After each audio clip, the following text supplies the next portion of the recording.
আজকে তোমাদের ডেজি এই দেখো বিলাক রঙের জামা পরেছে। বিলাক, এটা বিলাক না এটা বুলু? আমি তো নিজেই রং বুঝতে পারছি না। যা তারা কি হলো কিরে, আমি তো রং চিনতে পারছি না। আমার ইরি ইরি হয়ে গেছে। এখন ডেজি সকালবেলা উঠে পরেছে হচ্ছে জামা। আর আরে তুমি দরজাটা বন্ধ করতে পারো না? তোমাকে কি বাংলা ভাষায় বলতে লাগে? শান্তশিষ্ট বাচ্চা বসে আছে।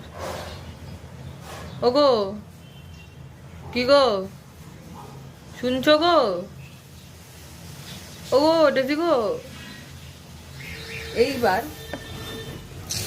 একটা যদি জিনিস নিয়ে নেওয়া হয় তার কাছ থেকে, সে তবুও কিছু বলছে না। এতই ভালো মেয়ে হয়ে